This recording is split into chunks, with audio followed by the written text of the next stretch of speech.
Hey there everyone. We're here today to learn a little bit about the power law and especially how it's used in electricity. So we're going to see that. We'll see that there's some equations that kind of tell us a little bit about how the power law works. So let's go over and look at kind of an example of how power law could be used. So I've drawn here a toaster, and a toaster is probably something that most of us are really familiar with.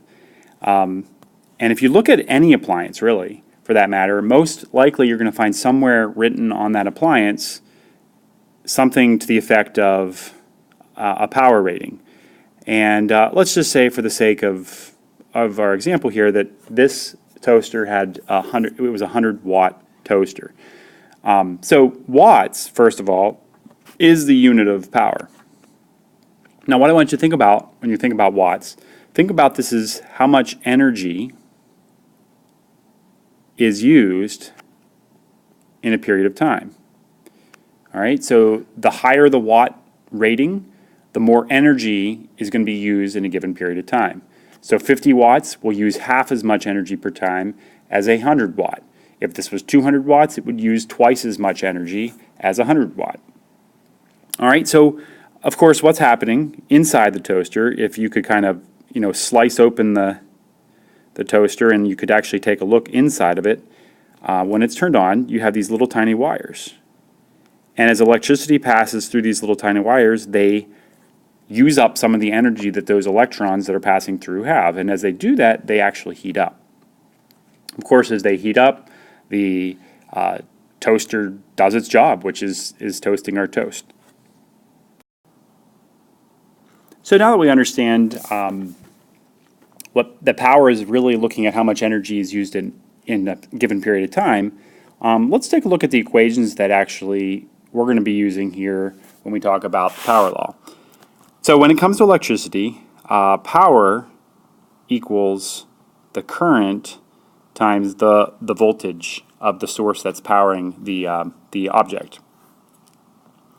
So once again, we've already kind of mentioned this, but P is power, and power is measured in watts, as we've already said. From previously, we've learned that I represents current, and we of course should know at this point that is measured in what's called an ampere. We often just say amps, and we'll often abbreviate that with just a capital A. V, of course, we've mentioned this as being something called electric potential, and we commonly call this voltage. And of course, this is measured in volts,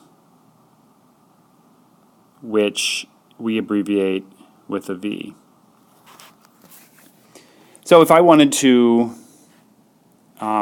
calculate the power of something, if I knew how much current was flowing through it and how much voltage there was, I can actually calculate the power in watts down here. Now, I did mention there is a second equation that we're going to use, and this equation is actually derived. But by derived, I mean we're going to do some algebra to actually find this other equation. So the other equation that we're going to use actually starts with using Ohm's law and also this power law that we just wrote down. If you notice here in the power law, we have voltage. Well, Ohm's law, as we write it, is written as voltage equals I times R, current times resistance. So voltage and current times resistance are the same thing. I can take this and I can substitute it in over here into this equation.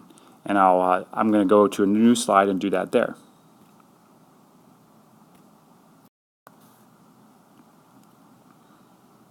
All right, so we started with our power law,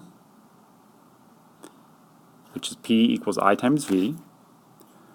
As we just mentioned, voltage is equal to I times R from Ohm's law, so I can substitute that in right here. Again, this V right here is equal to I times, oh, that's supposed to be an R. Let me fix that. Let's make an eraser. going to let me erase. Nope, it's not going to let me erase. Okay, so let's just change this into an R. There we go. So again, this V right here equals I times R. Now, when we do the math here, you're taking I times this quantity I times R, and you're going to get an I times an I squared. Or these two things are going to multiply to give us an I squared. So we're going to have I squared R equals the power. So our second equation that we're going to use for power law is P equals I squared R. Our first equation that we're going to use for power law is P equals I times V.